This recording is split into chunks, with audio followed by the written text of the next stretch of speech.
Hello. Welcome to Learning English through Stories and Dialogues. If you enjoy learning English through stories, you're in the right place. Don't forget to subscribe to the channel and turn on notifications for more videos like this. Today's story will teach everyday English through a heartwarming tale about following your dreams. Ready to improve your English?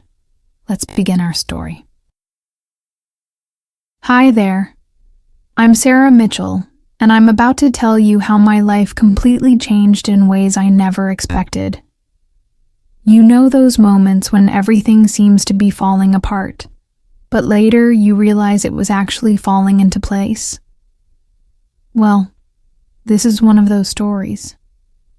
I was 28, working as a financial analyst at Thompson & Partners Investment Bank in Manhattan.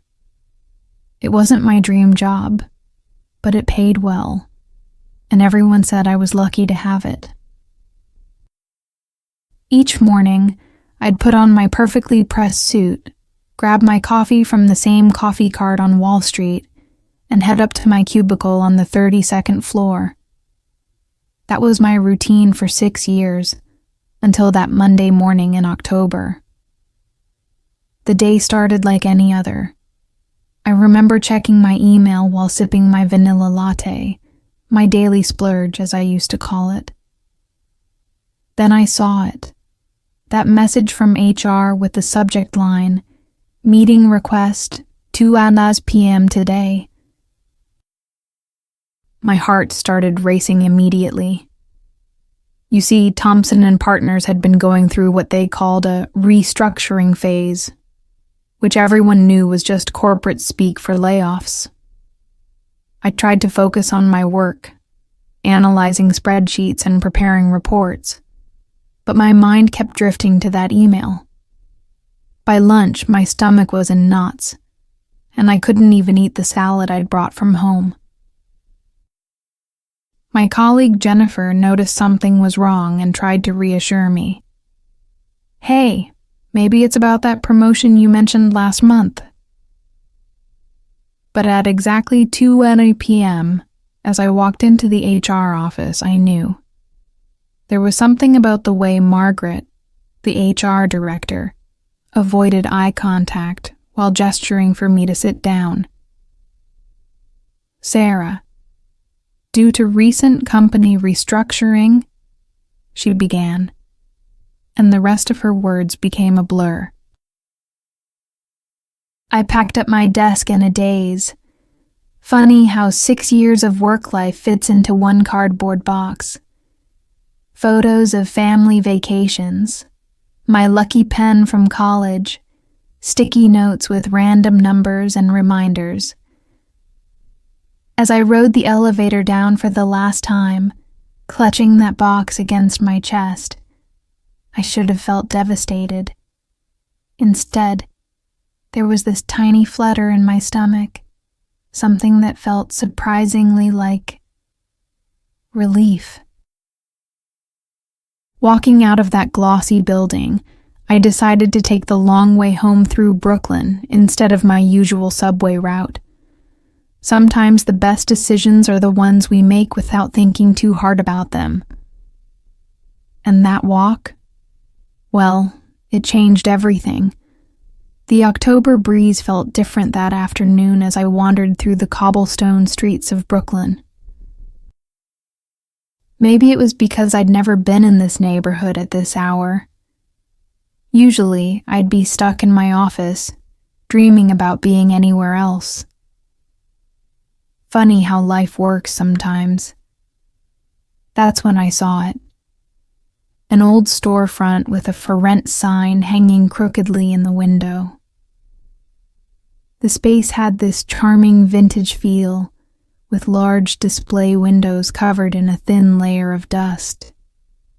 Through the glass, I could make out the faint outline of what used to be a bakery counter. My heart skipped a beat. Standing there, memories of my grandmother's kitchen came flooding back.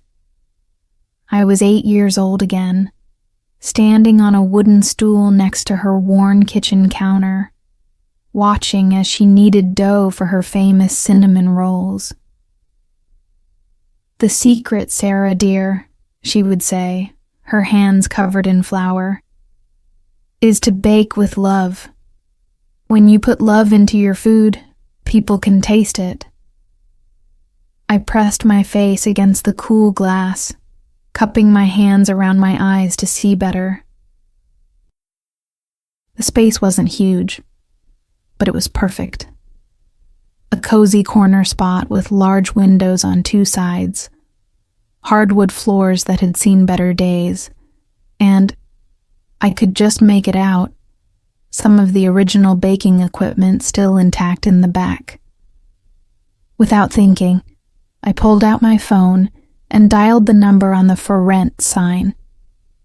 As it rang, I could almost smell my grandmother's cinnamon rolls, hear her laugh, and feel the warmth of her kitchen. When a gruff voice answered, "Yeah, what can I do for you?" I took a deep breath and heard myself say words that would change everything. "Hi, I'm calling about the bakery space. Is it still available?" Mr. Rodriguez, that was the landlord's name, agreed to meet me at the space in 30 minutes. My heart was still racing from making that call, but I used the time to walk around the neighborhood, taking in everything I hadn't noticed before. The steady stream of people walking their dogs, young parents pushing strollers, and professionals with laptop bags heading to the nearby coffee shops. This was a neighborhood in transition, and I could feel its potential. "You're the one who called about the bakery, Mr. Rodriguez was shorter than I expected, with kind eyes that crinkled at the corners when he smiled. He fumbled with a large ring of keys before finding the right one. The door creaked open, and the smell of old wood and memories wafted out. Inside, everything looked bigger than it had through the windows. Dust particles danced in the sunlight streaming through the glass, and my footsteps echoed on the hardwood floors. The previous owner had left behind a massive professional oven, though it was covered in layers of dust and grease. "It hasn't been used in months," Mr. Rodriguez explained, "but it worked fine when Mrs. Chen closed down." I found myself walking through the space, my mind already rearranging furniture, planning display cases, and imagining the smell of fresh bread filling the air. "What's the rent?" I asked, trying to sound more confident than I felt. $2,500 a month, utilities included.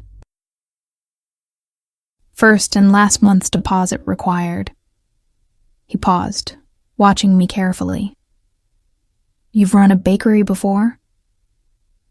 "No," I admitted, "but I practically grew up in one.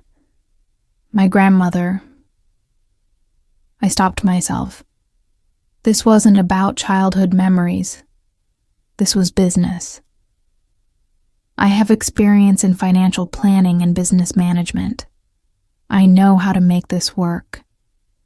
Mr. Rodriguez nodded slowly. "Mrs. Chen ran this place for 20 years before retiring. Made the best almond cookies in Brooklyn. This neighborhood needs a good bakery again." That afternoon, I sat in my apartment with spreadsheets open on my laptop.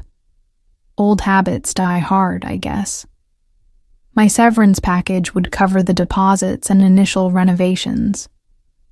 I had savings, too, carefully built up over 6 years of corporate life.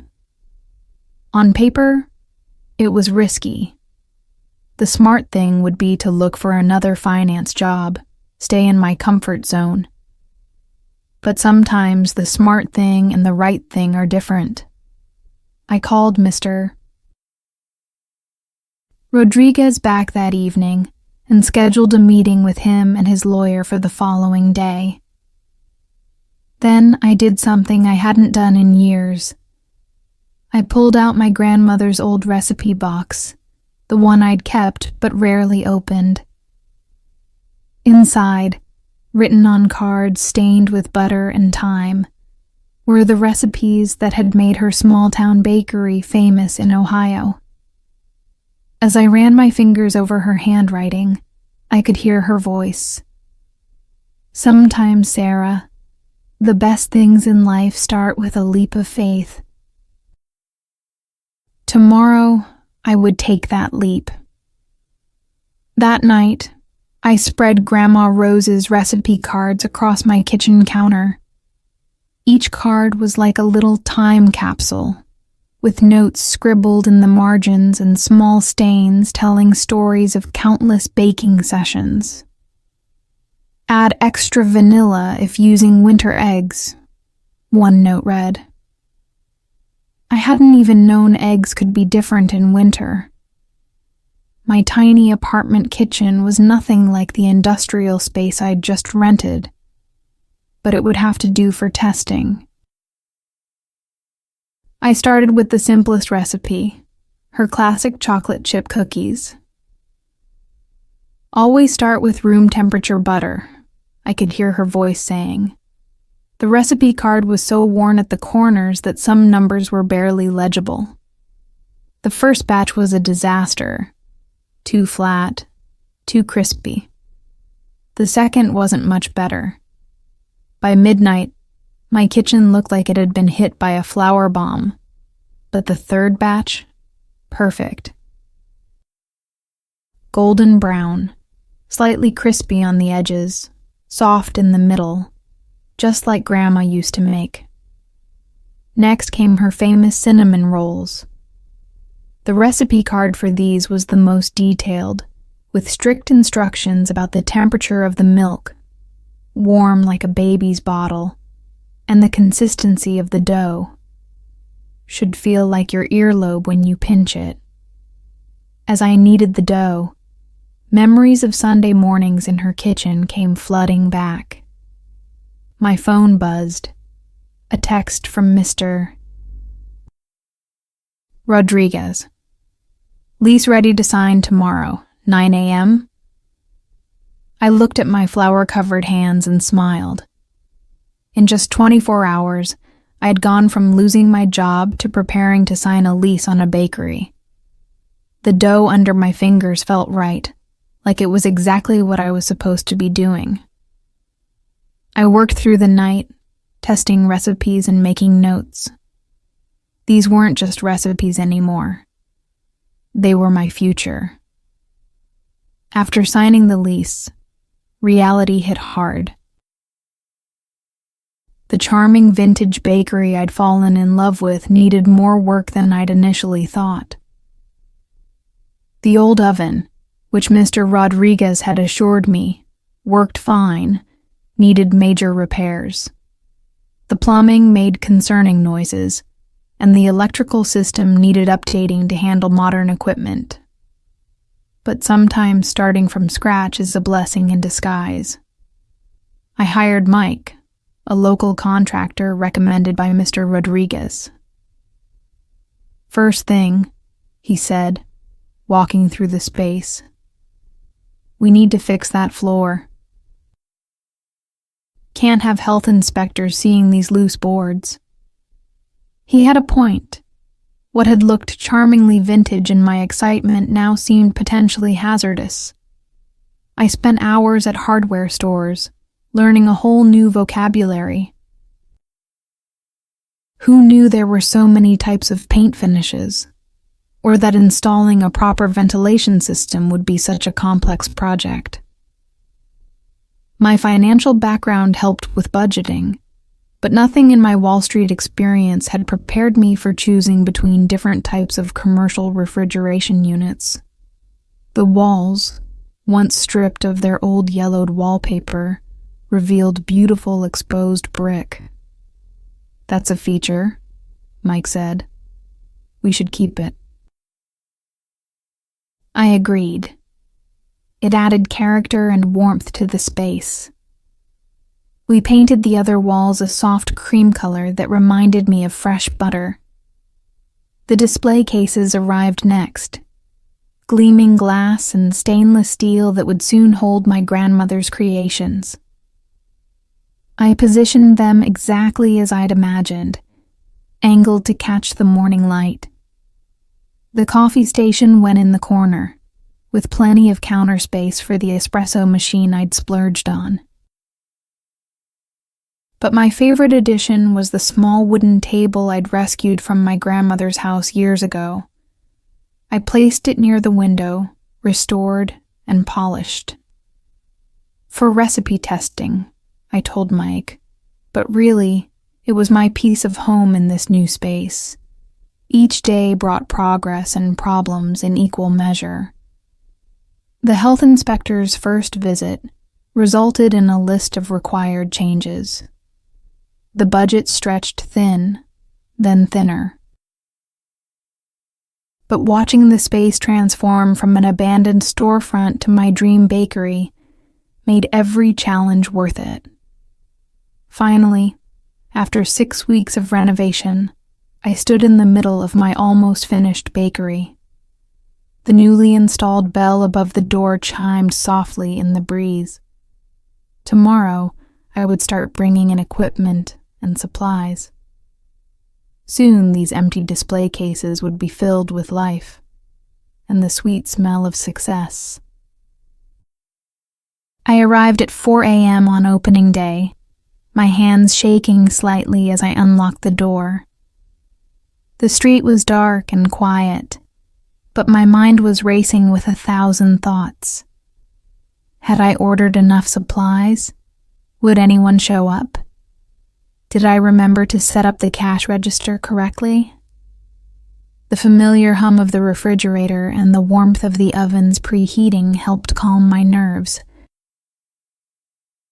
I'd spent the previous day pre-measuring ingredients for our opening offerings. Grandma's famous cinnamon rolls, chocolate chip cookies, classic sourdough bread, and an assortment of muffins. Start small, but do it perfectly, had been her motto. At 6:30 a.m., just as the sun started peeking through the windows, I heard the first knock on the door. It was Maria, the barista I'd hired last week. She'd worked at several coffee shops before, and her warm smile had won me over immediately. "Ready for this?" she asked, tying her apron with practiced ease. The smell of fresh bread and coffee filled the air as we prepared for our 7 a.m. opening. I kept checking the clock, my heart racing faster as the minutes ticked by. At 6:55, I noticed a small group gathering outside, actual customers waiting for us to open. The bell chimed as I unlocked the door, and a middle-aged man in a business suit walked in. "Welcome to Rose's Corner Bakery," I said, trying to keep my voice steady. He smiled, inhaling deeply. "Smells just like the old bakery that used to be here," he said. "I'll take a coffee and... Are those cinnamon rolls fresh?" "Just out of the oven," I replied, feeling a surge of pride. "They're my grandmother's recipe." That first morning passed in a blur of transactions, conversations, and countless thank yous. A young mother praised our gluten-free muffins. A group of construction workers became instant fans of our sourdough, and an elderly lady said our chocolate chip cookies reminded her of home.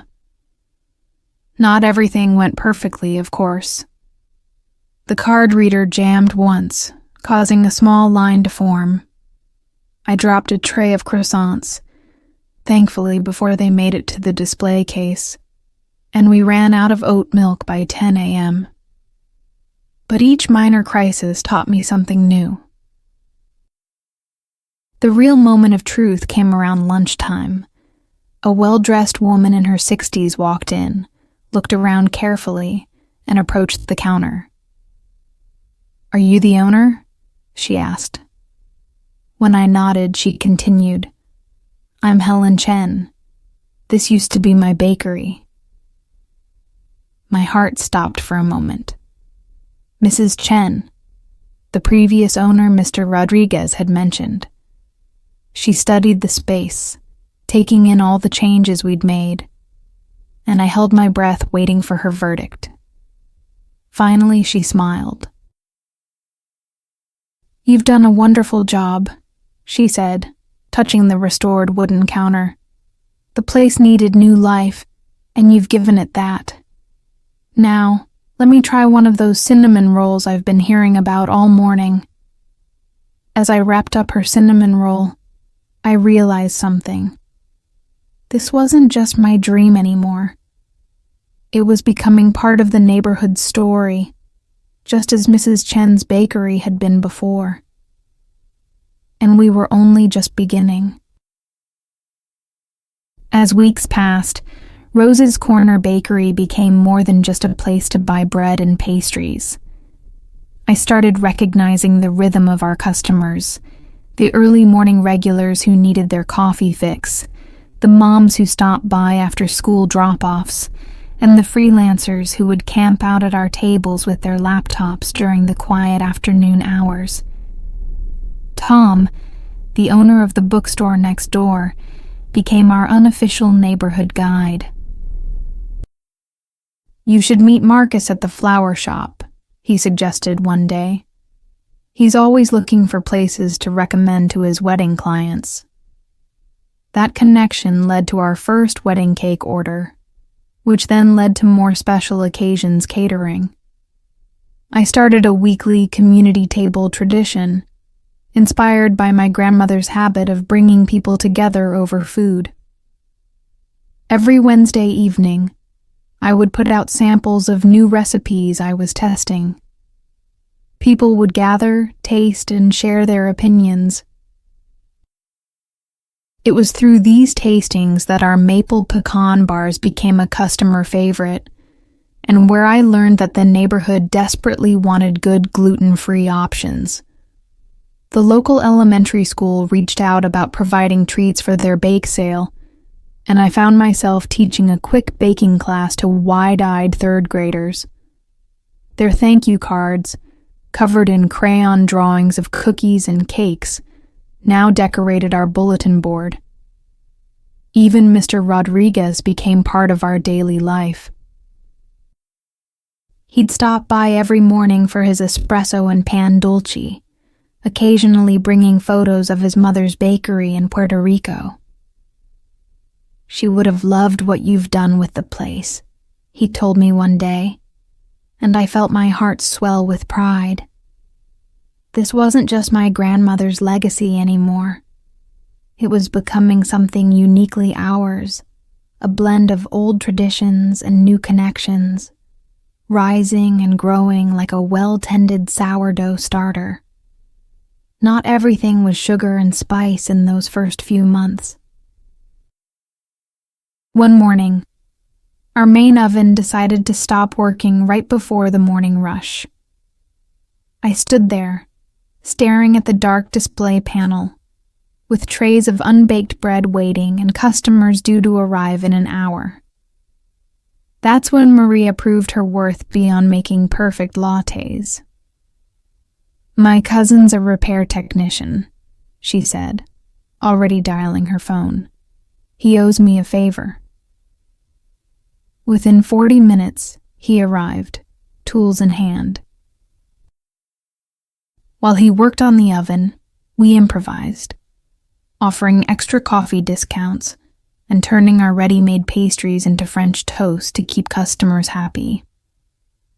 Then came the negative review.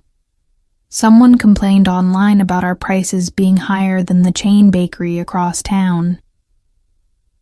Instead of getting defensive, I took a page from my grandmother's book.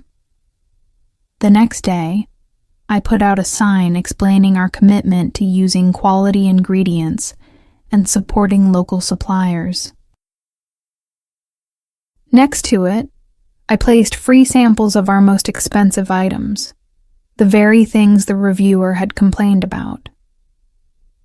People need to understand value, not just price, Tom from the bookstore advised.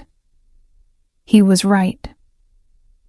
Soon, regular customers were leaving their own reviews, defending our quality and craftsmanship. The biggest challenge came when our flour supplier suddenly doubled their prices. I spent sleepless nights reviewing numbers, trying to figure out how to maintain quality without raising prices too much. The solution came from an unexpected source, Mrs. Chen. She introduced me to a cooperative of local suppliers she'd worked with for years. In business, like in baking, she told me, sometimes you need to adapt your recipe, but never compromise on quality. Each challenge taught me something new, not just about running a bakery, but about the strength of community and the importance of staying true to your values. 1 year after that fateful Monday when I lost my Wall Street job, I stood behind the counter of Rose's Corner Bakery, watching the morning sunlight stream through our windows. The display cases gleamed with fresh pastries. The coffee machine hummed its familiar tune, and the bell above the door chimed regularly as customers came and went. My grandmother's recipe box still sat on the shelf behind the counter, though now many of the cards were laminated to protect them from flour and time. Next to it stood a framed photo of her in her own bakery, her smile as warm as her famous cinnamon rolls. Sometimes I caught customers looking at it, and I'd share stories about the woman who taught me that love was the secret ingredient in everything. Last week, a young woman in a business suit came in, looking as stressed as I once did in my corporate days. As I handed her our signature chocolate chip cookie, I saw a glimpse of my past self. "Rough day?" I asked. She nodded, taking a bite. Her eyes widened, then softened, as if the simple sweetness of a good cookie had momentarily lifted her burdens. That's when I realized. Sometimes the biggest successes aren't measured in dollars or spreadsheets. They're measured in moments, in smiles, in the way food can make people feel at home. My grandmother knew this all along. What started as a leap of faith had become my greatest adventure, and this was just the beginning. Thank you for watching. If you enjoyed this story, don't forget to leave a like and share it with your friends. Subscribe to our channel for more stories in English and lessons. Click the bell icon to be notified when we post new videos. Your support means a lot to us. See you next time.